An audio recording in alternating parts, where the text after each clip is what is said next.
మీరు తీసుకునే అదే మందులు, అదే నాణ్యమైన మందులు, కానీ సగం ధరకే. అవును, మెడ్ప్లస్ బ్రాండ్స్ పై 50 to 80% తగ్గింపు.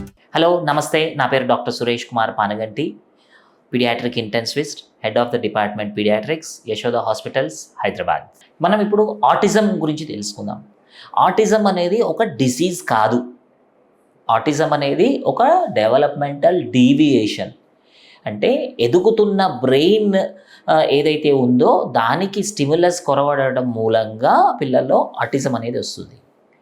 దీనికి కొన్ని రివర్సిబుల్ ఫ్యాక్టర్స్ ఏమన్నా ఉన్నాయా అంటే కనుక మోస్ట్ ఆఫ్ ద టైం మనం early diagnose and early treatment, ఇది సొల్యూషన్.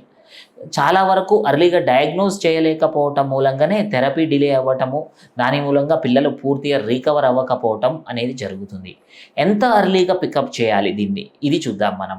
నేమ్ కాలింగ్ అంటే పేరు పెట్టి పిలిచినప్పుడు రెస్పాన్స్ రావటం లేదు అంటే కనుక that could be the first sign. కానీ ప్రతిసారి పలుకుతున్నాడు, మధ్యలో ఎప్పుడో ఒకసారి మాత్రమే రెస్పాండ్ అవ్వటం లేదు అంటే కనుక maybe you can wait.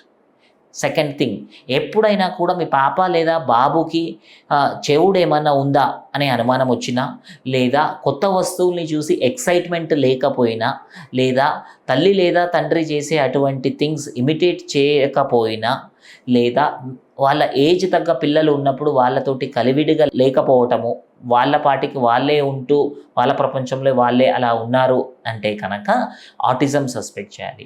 Next, నడకలో టో వాకింగ్ అంటాము. అంటే కేవలం వాళ్ళ టోస్ మీద మాత్రమే నడుస్తున్నా, లేదా వాష్రూమ్ వెళ్ళేటప్పుడు అబ్నార్మల్ పోస్చర్లో కూర్చొని లేదా అలా పాస్ చేస్తూ ఉన్నా, ఇవి కూడా కొన్ని లక్షణాలు, ఆటిజం యొక్క లక్షణాలు. వీటిలో ఏ ఒకటి కనబడినా కూడా వెంటనే పీడియాట్రిషియన్ని కలవటము, ఫస్ట్ డెవలప్మెంటల్ అసెస్మెంట్ అంటే పూర్తి డెవలప్మెంట్ అసెస్మెంట్ చేయటము, దాని ద్వారా ఆటిజంని ఎర్లీగా పికప్ చేసేసి థెరపీ స్టార్ట్ చేయటం చాలా ఇంపార్టెంట్.